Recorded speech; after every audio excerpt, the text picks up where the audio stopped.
Estamos de volta com o programa Ciência e Fé para dar sequência à discussão do nosso programa de hoje, a dicotomia entre direito à vida e direito à morte. E no bloco anterior nós falamos bastante sobre esse assunto do ponto de vista cultural mais amplo, mas não chegamos a lidar disso de uma forma mais institucional. E aí eu creio que até uma pergunta muito apropriada para o Padre Vidal, do ponto de vista institucional, de que forma que o senhor vê que as religiões, especialmente as religiões cristãs, estão preparadas ou não para lidar com esse tema, com a densidade que ele merece e, ao mesmo tempo, para que não se evidencie o radicalismo da outra parte também, porque existem os radicais dos dois lados, do lado da ciência e do lado da religião, e a Igreja, por exemplo, hoje, a Igreja Católica oficialmente é contra o aborto, por exemplo. De que ponto de vista, até que ponto a Igreja está preparada para essa discussão nesse nível? E não só a Igreja Católica, todas as igrejas de um modo geral. Professor Lauro, o cristianismo, ele sempre apresentará a ética do Evangelho, que é o Evangelho da vida. Isso não significa que não haja uma falta de sensibilidade para o drama da pessoa que foi violentada sexualmente, do anencéfalo, ou da pessoa que está no estado terminal e que pede uma morte, uma doce morte, via eutanásia, enfim. Claro que o drama humano, do sofrimento humano, ele é também contemplado na perspectiva cristã. Agora, contudo, hoje, nos nossos dias, o pensamento cristão permanece o pensamento que brota do Evangelho, esse direito e esse respeito inviolável à vida, desde a sua concepção à sua morte, a morte natural. E perguntaríamos, isso então não seria uma entrave num comitê de bioética? Creio que não. Por quê? A mensagem do Cristo, ela apresenta uma antropologia que vai iluminar a dramaticidade da vida.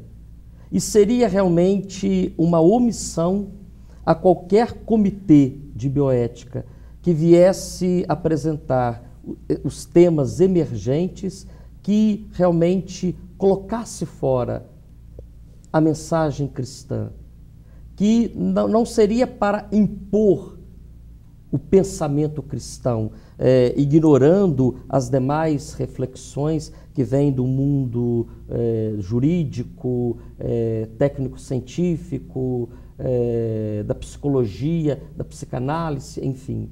Mas há uma mensagem que realmente o cristianismo apresenta com muita audácia, com audácia de fé. Porque nós compreendemos que a mensagem do Cristo, ela liberta, ela pontualiza a dimensão da existência no hoje desta história e numa perspectiva de eternidade. Contudo, eu finalizo deixando bem claro que o Evangelho de Jesus Cristo é fundamental para contribuir nesta reflexão, porque permanece a pergunta: tudo aquilo que tecnicamente é possível, eticamente é válido? É o nosso questionamento dentro da perspectiva cristã. Do ponto de vista jurídico, do ponto de vista das ciências da saúde, como que fica exatamente essa convivência entre essas duas esferas, ciência e fé? Eu penso que a discussão no ambiente institucional e tratando das instituições de controle, ciências jurídicas por excelência, a discussão talvez ela apresenta uma resistência inicial, mas ela é uma resistência tendente a polarizar-se no sentido de ser eliminada. Apenas um exemplo bem passageiro. em direito costuma-se falar de jurisprudência evolutiva. O que é uma jurisprudência evolutiva? Jurisprudência é um conjunto de decisões reiteradas de um tribunal sobre o mesmo assunto. O juiz profere uma sentença, eu recorro a um tribunal, e uma decisão reiterada da segunda, terceira, forma-se uma corrente de jurisprudência.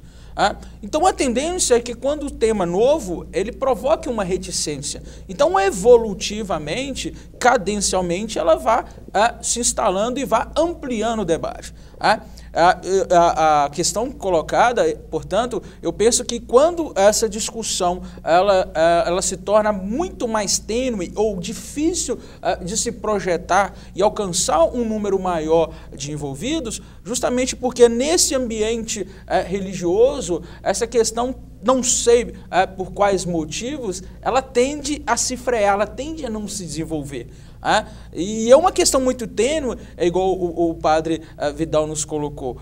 Uma coisa há 2000 anos, é uma mensagem do Cristo que se projeta. Agora, o drama humano também está contemplado no Evangelho. Agora, juridicamente, no segmento normativo, a gente talvez disperse um pouco dessa concepção e no sentido de tentar achar uma solução para o hoje, para o agora, ou para o daqui a pouco, e não com essa completude toda.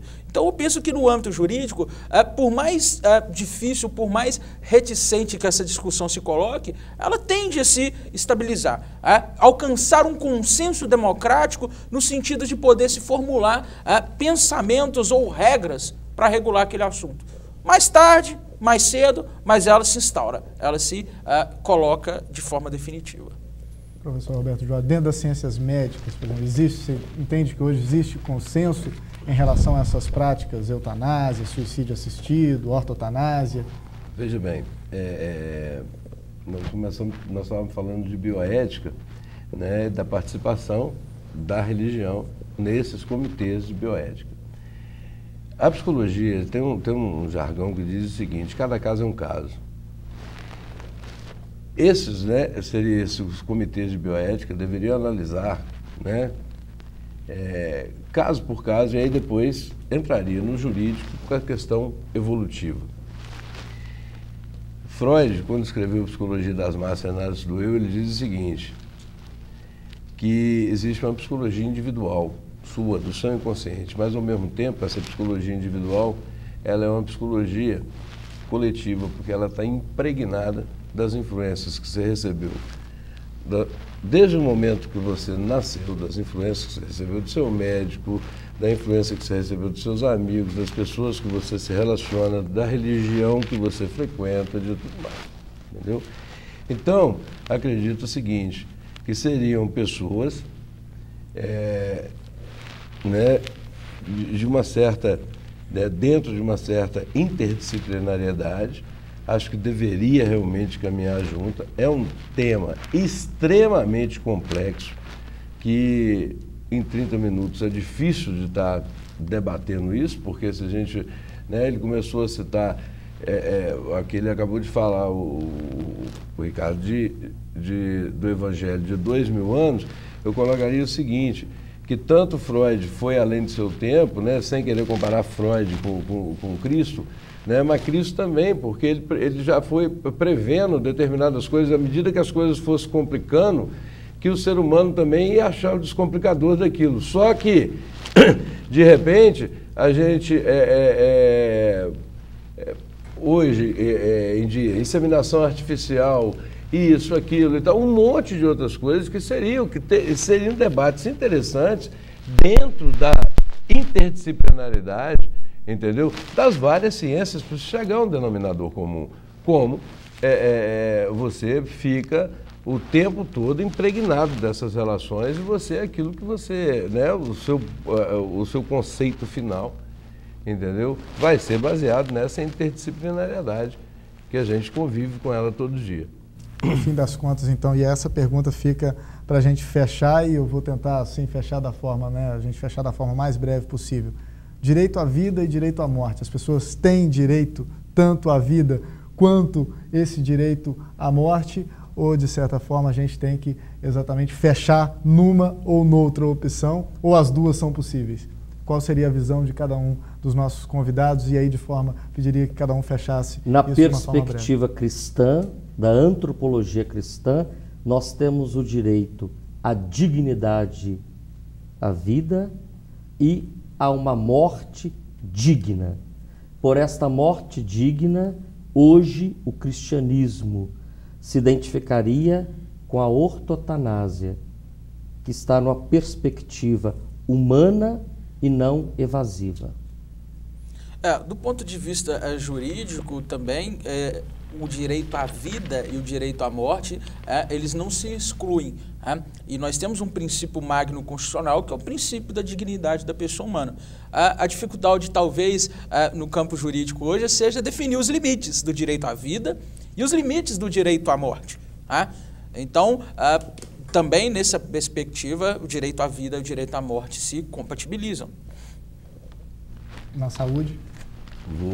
Vou ler o Oliveira aqui, que eu achei muito interessante, que aí vai resumir isso daí do direito à vida e à morte. A aceitação da morte constitui certamente um dos maiores sinais de maturidade humana. Daí a necessidade de uma educação sobre a morte, porque a morte, paradoxalmente, pode nos ensinar a viver. Então, dessa forma a gente fecha o programa de hoje. Agradeço a participação do professor Felipe, professor Roberto Jorge, Padre Vidal. Estejam já convidados para uma próxima oportunidade e agradeço também a sua companhia por estar com a gente aqui na TV Univale no programa Ciência e Fé. Até o próximo programa.